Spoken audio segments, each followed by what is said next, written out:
श्रापित बदसूरत राजकुमारी की एक रोमांचक और शिक्षाप्रद कहानी। बहुत समय पहले की बात है। एक दूर राज्य में एक सुंदर और खुशमिजाज राजकुमारी रहती थी जिसका नाम रत्नप्रिया था। उसकी सुंदरता और बुद्धिमानी की दूर दूर तक चर्चा थी, लेकिन उसकी एक आदत थी जो उसे परेशानी में डालने वाली थी। उसे अपनी सुंदरता पर बहुत गर्व था। वह हमेशा दूसरों की सुंदरता को तुच्छ समझती और उनका मजाक उड़ाती थी। एक दिन एक बूढ़ी महिला राजमहल में आई और उसने राजकुमारी से पानी मांगा। राजकुमारी ने उस महिला को देखकर ठहाके लगाते हुए कहा, इतनी कुरूप, क्या तुम्हारे पास पानी खरीदने की भी ताकत नहीं है?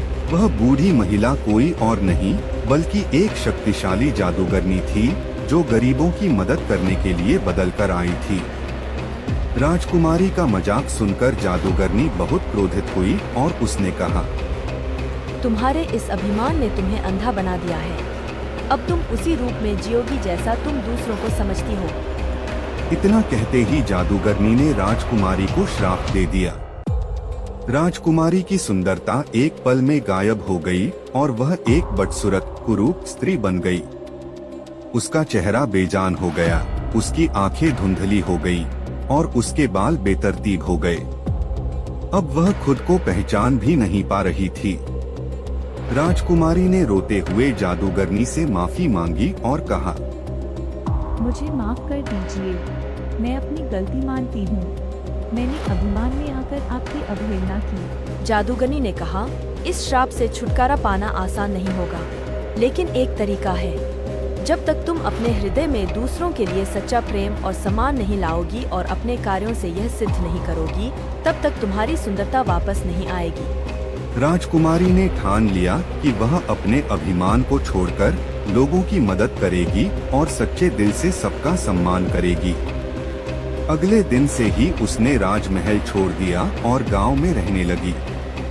वह गरीबों की सेवा करने लगी, बीमारों की देखभाल की और जरूरतमंदों की मदद की। धीरे धीरे उसके व्यवहार में परिवर्तन आने लगा और लोग उसकी दयालुता की प्रशंसा करने लगे। कई महीनों के बाद जब उसने पूरी तरह से अपने अभिमान को त्याग दिया और सभी से प्रेम और करुणा से पेश आने लगी, तो जादूगरनी फिर से उसके सामने प्रकट हुई। उसने कहा, तुमने सच्चे हृदय से अपनी गलती सुधारी है। अब मैं तुम्हें तुम्हारी सुंदरता वापस देती हूँ। राजकुमारी की सुंदरता फिर से लौट आई, लेकिन अब वह न केवल बाहर से सुंदर थी बल्कि अंदर से भी एक दयालु और विनम्र व्यक्ति बन गई थी। शिक्षा: इस कहानी से हमें यह सीख मिलती है कि बाहरी सुंदरता का कोई मूल्य नहीं होता यदि हमारे दिल में अभिमान और दूसरों के प्रति अनादर हो। असली सुंदरता सच्चे दिल और विनम्रता में होती है। Please like, share and subscribe our channel to learn more.